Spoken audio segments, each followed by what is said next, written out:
Chers amis, bonsoir. Comme tous les soirs, nous nous retrouvons pour prier ensemble, par le biais de la radio RCF et de la chaîne YouTube. Merci aux techniciens qui font que cela est possible et qui nous permettent de vous rejoindre dans votre confinement et votre solitude. Sachez que vous n'êtes pas abandonnés.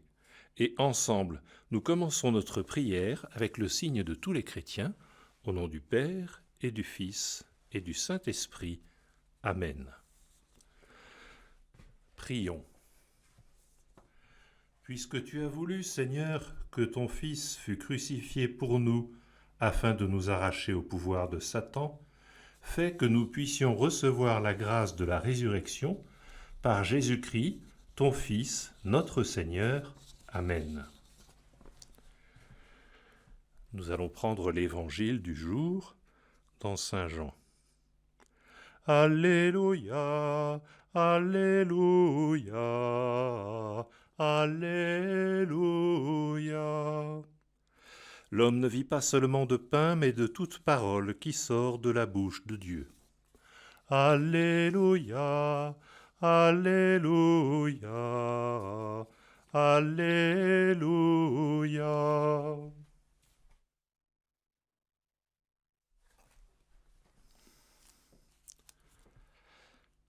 Après cela, Jésus passa de l'autre côté de la mer de Galilée, le lac de Tibériade. Une grande foule le suivait parce qu'elle avait vu les signes qu'il accomplissait sur les malades. Jésus gravit la montagne, et là il était assis avec ses disciples.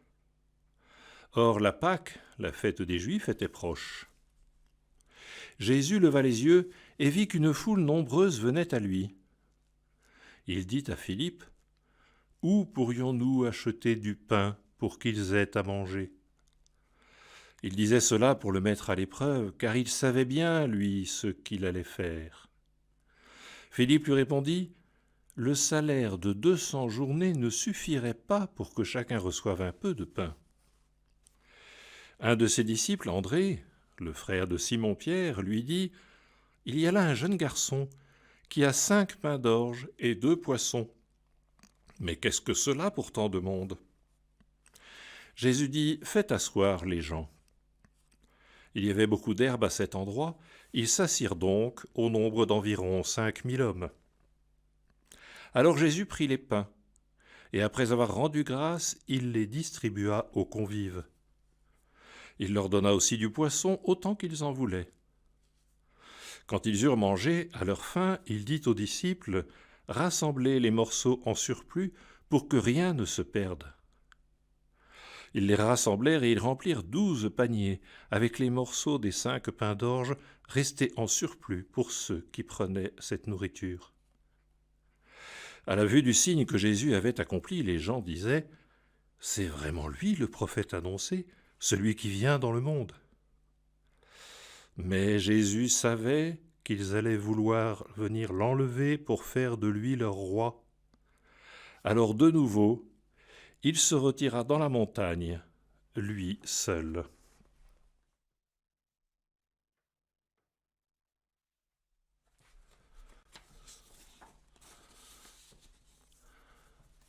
Aujourd'hui, nous remarquons bien que la leçon donnée par Jésus n'est pas constituée seulement par le signe de la multiplication des pains, mais aussi par sa fuite tout seul dans la montagne, au lieu de céder à l'enthousiasme des foules.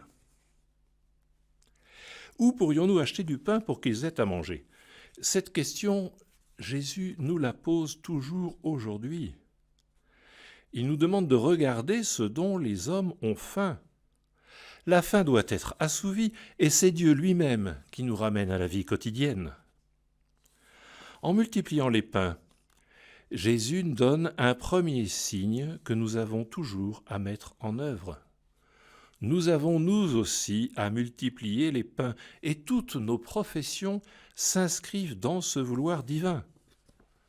Pour que le prêtre puisse tenir un petit morceau de pain dans ses mains à l'offertoire, il a fallu le travail de ceux qui ont semé et moissonné, de ceux qui ont labouré, de ceux qui ont usiné des machines agricoles, mais aussi des chimistes, des mécaniciens, des sidérurgistes, de milliers et milliers d'hommes et de femmes dans d'innombrables métiers, nécessaires les uns aux autres pour qu'enfin une Eucharistie puisse se célébrer.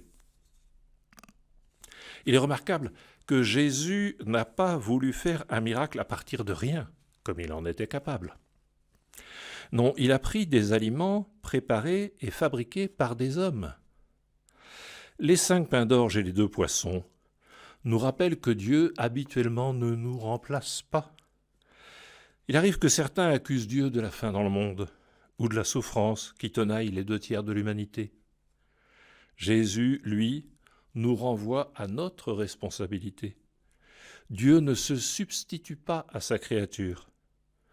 Nous savons que notre terre pourrait nourrir toute l'humanité, et nous continuons à stocker des surplus de viande, de lait, de beurre. Et nous continuons à réclamer la spirale sans fin du confort et l'accroissement de nos revenus. Jésus nous répète ce qu'il disait ce jour-là: « Que pouvez-vous faire pour leur donner à manger ?» Telle est la première signification de toute messe. Pain rompu pour un monde nouveau, pour un monde d'amour.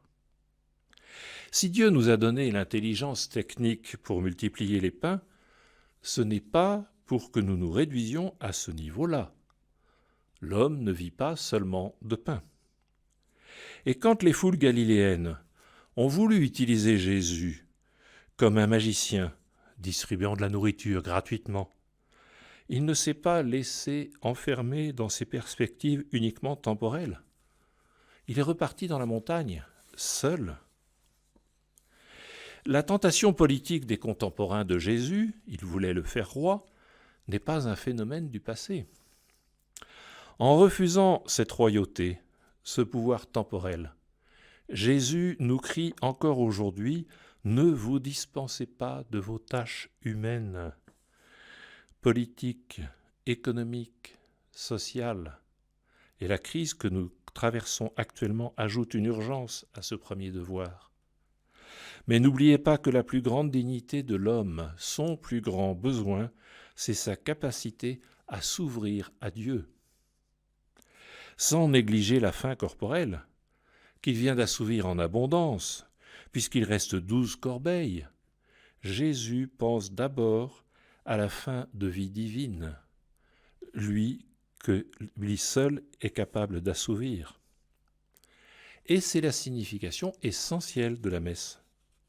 Ce serait réduire tragiquement l'Eucharistie que d'en faire seulement un geste de partage et de solidarité. En rendant grâce à Dieu pour le pain de la terre, Jésus indique qu'il se situe toujours dans le registre de la foi, de la relation au Père. Et nous, à la suite de Jésus, sommes-nous capables d'être attentifs aux besoins humains de nos frères en leur révélant cette autre faim spirituelle qu'ils ne soupçonnent peut-être même pas, tellement elle est occultée par le monde actuel?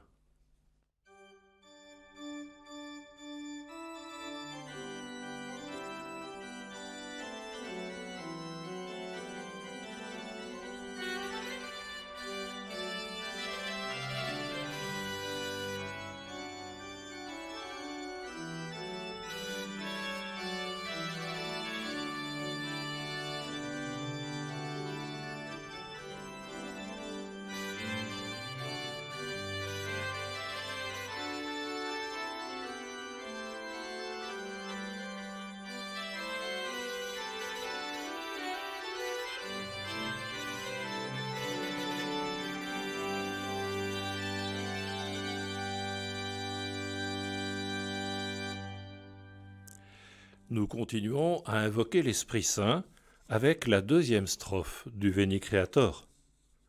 Toi le don, l'envoyé du Dieu très haut, tu t'es fait pour nous le défenseur, tu es l'amour, le feu, la source vive, force et douceur de la grâce du Seigneur. Et je vous propose de prier l'Esprit avec ces mots d'un auteur anonyme et inspiré. Esprit de Dieu, tu es comme l'eau vive dont la source cachée irrigue et imbibe secrètement chaque vie. Esprit de Dieu, avec quel respect tu habites notre liberté pour la rendre libre. Tu réchauffes notre cœur pour le rendre aimant. Tu ouvres notre intelligence pour qu'elle devienne accueillante. Et tu dilates notre être de la profonde joie d'exister. Esprit de Dieu qui nous fait naître, prier, aimer, jouer, comprendre, espérer, et qui, sans violence, met en nous un esprit nouveau, soit infiniment loué et remercié. Se recevoir d'un autre qui nous aime, quel cadeau merveilleux dont nous te rendons grâce. Aujourd'hui, c'est avec le psaume 26 que nous prions pour les défunts, pour ceux et celles qui les pleurent, pour tous ceux qui sont partis seuls, pour tous ceux qui accompagnent les familles en deuil. Le Seigneur est ma lumière et mon salut, de qui aurais-je crainte? Le Seigneur est ma lumière et mon salut, de qui aurais-je crainte? Le Seigneur est le rempart de ma vie, devant qui tremblerais-je? Le Seigneur est ma lumière et mon salut, de qui aurais-je crainte? J'ai demandé une chose au Seigneur, la seule que je cherche, habiter la maison du Seigneur tous les jours de ma vie pour admirer le Seigneur dans sa beauté et m'attacher à son temple. Le Seigneur est ma lumière et mon salut, de qui aurais-je crainte? J'en suis sûr, je verrai les bontés du Seigneur sur la terre des vivants. Espère le Seigneur, sois fort et prends courage, espère le Seigneur. Le Seigneur est ma lumière et mon salut, de qui aurais-je crainte? Ensemble, avec confiance, nous redisons la prière que le Seigneur lui-même a apprise à ses disciples pour qu'ils nous la transmettent. Notre Père, qui es aux cieux, que ton nom soit sanctifié, que ton règne vienne, que ta volonté soit faite sur la terre comme au ciel. Donne-nous aujourd'hui notre pain de ce jour. Pardonne-nous nos offenses, comme nous pardonnons aussi à ceux qui nous ont offensés, et ne nous laisse pas entrer en tentation, mais délivre-nous du mal, car c'est à toi qu'appartiennent le règne, la puissance et la gloire pour les siècles des siècles. Amen. Et nous redisons ensemble la prière diocésaine que nous propose notre archevêque pour ce temps pascal. Dieu très bon, nous célébrons dans la joie le Christ ressuscité des morts. Nous accueillons jour après jour la bonne nouvelle de sa résurrection. Il est mort pour nos péchés et ressuscité pour notre vie.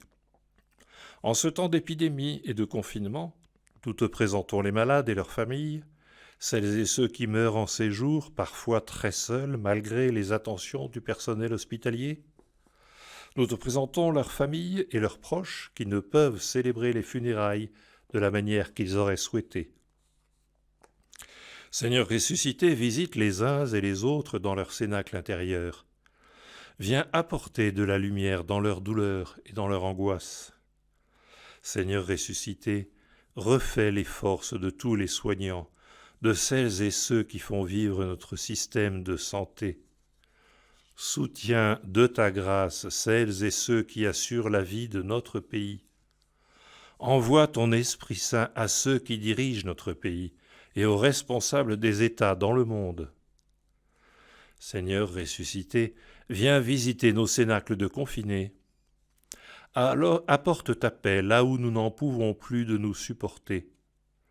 Apporte ta joie là où nous sommes inquiets pour l'avenir.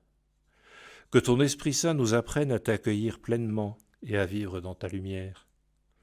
Qu'il nous prépare à sortir du confinement avec le cœur rempli de foi, d'espérance et de charité pour participer à la vie du monde et y porter ta lumière. Esprit Saint, entoure de ta douceur nos frères et sœurs catéchumènes. qu'ils vivent ce temps prolongé qui les prépare au baptême avec paix et espérance. Que le jour venu, il nous aide à sortir pour être d'authentiques témoins de l'amour de Dieu plus fort que la mort. Amen. Le Seigneur soit avec vous et avec votre esprit, et que Dieu Tout-Puissant qui vous aime vous bénisse et vous garde, lui qui est Père, Fils et Saint-Esprit. Amen. Je vous salue Marie, pleine de grâce. Le Seigneur est avec vous.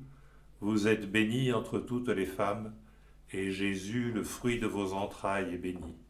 Sainte Marie, Mère de Dieu, priez pour nous pauvres pécheurs, maintenant et à l'heure de notre mort. Amen.